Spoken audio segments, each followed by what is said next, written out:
Hei! I dag driver baderomsnekkeren på å prøve å få på plass panel i en krans rundt takopplettet her.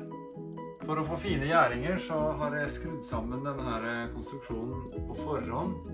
Og så målet er å få presset dette oppi denne konstruksjonen. Men det var veldig trangt, så jeg er redd for at det blir en del banking og banning her. Vi får se.